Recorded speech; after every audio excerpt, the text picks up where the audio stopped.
Ani siif jedheen namoota hedduu of keessaa baase, ati garuu nama tokkoof jettee of keessaa na baaste. Miidhamuun koo natti hin dhaga'amne ture, garuu eenyu akka na miidhe yoon baru natti cime. Dogongorri koo si jaallachuu koo osoo hin taane akka waaqatti si abdachuu koodha. Ani nama gaarii dhiifama siif gochuu danda'udha, garuu gowwaa deebi'ee si amanu miti.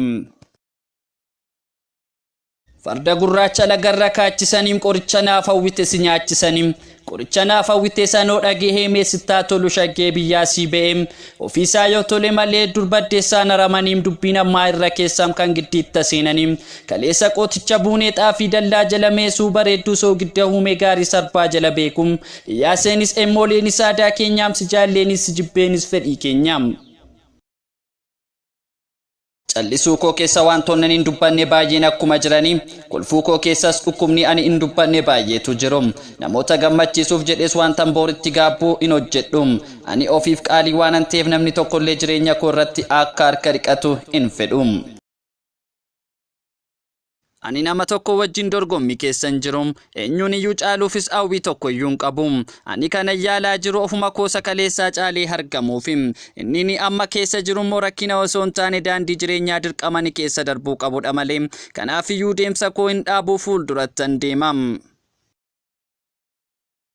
Hiriyyaan keenni dhugaan isa eenyummaa keessiif kabajudha.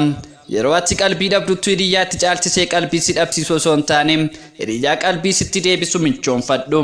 Hiriyyoonni kee hanqina kee namoota birootti odeessan diinota si miidhuuf haala mijataa eeggatanidha. Yeroo tokko hiriyoota koo yookaan namoota naannoo koo jiran hundarraa boodatti hafuu koo hin jibbu.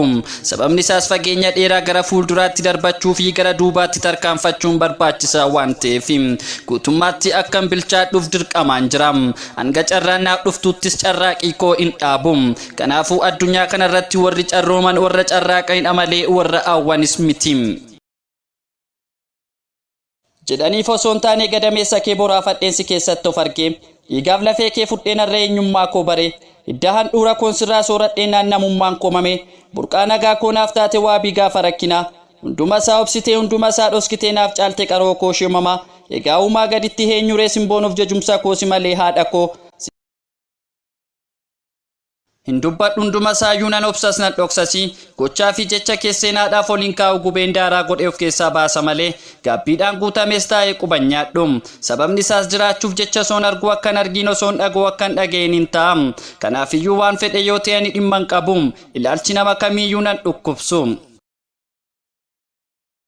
Namni uumama ajaa'ibaati. Maallaqa argachuuf fayyaa isaa wareegam. Sana booda fayyaa isaa deebifachuuf maallaqa isaa hunda baasam. Waa'ee boorii baay'ee yaaddee arra jiraachuu dagatam.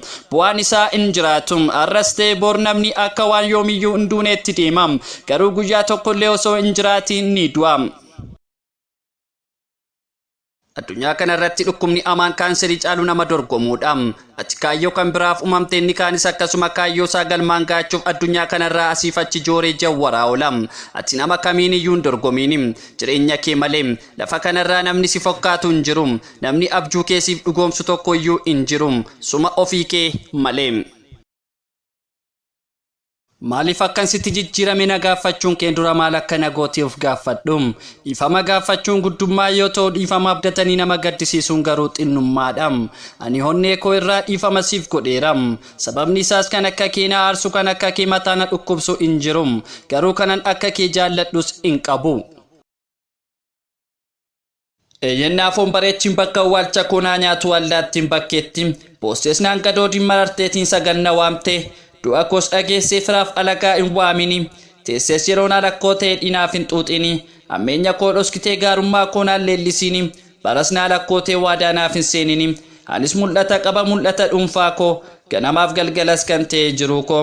Carraa taanaan malee hiyyeessu waamuun koo. Utuu na hargituu hin ta'in jaama. Amma naa hubadhu utuun lubbuun jiru. Gaafan du'e silaa dhuftee dirmanarraa narcaastu. Dogongora koo fi balleessaa koo gaafan ilaalu fuula kee dura dhaabbachuutu natti ulfaata amileen dhabam. Isaan balleessaa koo ofirratti beeku caalaa sana namoonni kan biroon balleessichaan na ceephaan gaafa yaadummoo fuula kee dura lafan lixuun dhabam. Ta'us ati waaqa mudaa namaa namarraan ilaalle ta'uu kee gaafa yaadu immoo akkan ta'uun dhabaa imimmaantu na'uudhaam. Namoonni ani baay'ee abdadhee garee koo fi jarra kaawwadhe dogongora koo tokkoon achinarraa galagalanii balleessaa koo si'a tokko irra naaf darbuutu itti cime. Ati garuu kafana naaf taatee si keessatti mudaan koo dhokate. Edaa jaalalatu akkasi ati anaaf madaalliin qabdu sin jaalladha uumaa koo. Yeroo tokko hiriyoota koo yookaan namoota naannoo koo jiran hundarraa boodatti hafuu koon jibbu. Sababni isaas fageenya dheeraa gara fuulduraatti darbachuu fi gara duubaatti tarkaanfachuun barbaachisaa waan ta'eef guutummaatti akkan bilchaadhuuf dirqamaan jira. Hanga carraan naaf dhuftuuttis carraaqii koo hin dhaabu.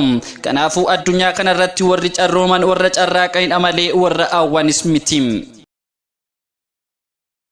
Jireenya koo oduu namaatiin osoo hin taane sammuu kootiin hin hoogganam. Kanaafuu jireenya koo baaldii duwwaa namni hunduu dhufee guutuu hin godhu. Namoota na hubachuu danda'aniifis malee namoota hundumaaf sirrii ta'uu hin danda'u.